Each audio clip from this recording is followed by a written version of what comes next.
ദൈവത്തിൻ്റെ അതിപരിശുദ്ധമായ നാമം വാഴ്ത്തപ്പെടുമാറാകട്ടെ. ഇന്നത്തെ ചിന്തയ്ക്ക് ആധാരമായി റോമർക്കെഴുതിയ ലേഖനം 5:1 വായിക്കുന്നു. വിശ്വാസത്താൽ നീതീകരിക്കപ്പെട്ടിട്ട് നമ്മുടെ കർത്താവായ യേശുക്രിസ്തു മൂലം നമുക്ക് ദൈവത്തോട് സമാധാനമുണ്ട്. ക്രിസ്തുയേശുവിലേവർക്കും സ്നേഹവന്ദനം. സമാധാനമില്ലാതെ അനേക രാഷ്ട്രങ്ങൾ തമ്മിലടിക്കുകയും യുദ്ധപ്രഖ്യാപനങ്ങൾ നടത്തിയും ചിലർ മധ്യസ്ഥത അണഞ്ഞ് യുദ്ധം അവസാനിപ്പിക്കുകയും ചെയ്യുന്ന ഒരു കാലഘട്ടത്തിൽ നാം ജീവിക്കുന്നു. തുടർന്ന് താൽക്കാലികമായി ലഭിച്ച സമാധാനം പിന്നീട് വീണ്ടും യുദ്ധത്തിലേക്കും ലഹളകളിലേക്കും നയിക്കപ്പെടുന്നു.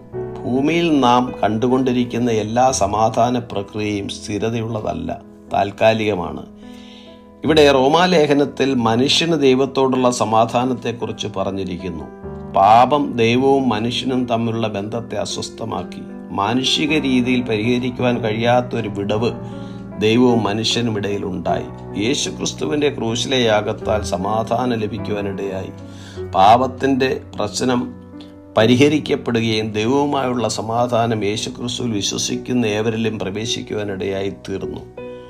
ഒരു വ്യക്തിയുടെ രക്ഷയ്ക്കുള്ള ഏകമാർഗം വിശ്വാസത്തിലൂടെ കൃപയാൽ നീതീകരിക്കപ്പെടുകയാണ്. ന്യായപ്രമാണപ്രകാരം പാപികളായിരുന്ന നാം കുറ്റക്കാരായിരുന്നു. വിശ്വാസത്താലുള്ള നീതീകരണവും ആ നീതീകരണത്തിന് കാരണക്കാരനായ യേശുക്രിസ്തുവിലൂടെ ദൈവവുമായുള്ള സമാധാനം നാം പ്രാപിച്ചിരിക്കുന്നു. ഒരു വ്യക്തിയുടെയും സൽപ്രവൃത്തികൾ കൊണ്ടല്ല അവൻ ദൈവദൃഷ്ടിയിൽ കുറ്റക്കാരനല്ല എന്ന് പ്രഖ്യാപിക്കപ്പെടുന്നത്. പിന്നെയോ യേശുക്രിസ്തുവിലുള്ള അവൻ്റെ വിശ്വാസം മൂലമാണ്. വിശ്വസിക്കുന്നവർക്ക് ദൈവത്തിൻ്റെ അനർഹമായ പ്രീതിയും കൃപയും ലഭിച്ച് പൂർണ്ണ സമാധാനത്തിൽ എത്തിച്ചേരുന്നു. യേശുക്രിസ്തുവിൻ്റെ യാഗത്തിലൂടെ പൂർണ്ണമായും നാം ദൈവവുമായി അനുരഞ്ജനത്തിലായിരിക്കുന്നു. യേശുക്രിസ്തു നമുക്ക് വേണ്ടി ചെയ്തത് ഓർത്താൽ എത്ര സ്തുതിച്ചാലും മതിയാകുകയില്ല. നാം പാപികളായിരിക്കുമ്പോൾ തന്നെ ക്രിസ്തു നമുക്ക് വേണ്ടി മരിച്ചു എന്നതിലൂടെ കർത്താവ് നമ്മോടുള്ള സ്നേഹം വെളിപ്പെടുത്തിയിരിക്കുന്നു. പാപത്തിൻ്റെ ശമ്പളമായ മരണത്തിൽ നിന്നും വിടുതൽ പ്രാപിക്കുവാനും സൃഷ്ടാവായ ദൈവവുമായി സമാധാനത്തിലാകുവാനും നമുക്കിടയായി. ഈ വചനം കേൾക്കുന്ന താങ്കൾ ദൈവവുമായി ഇന്ന് അനുരഞ്ജനത്തിലാണോ?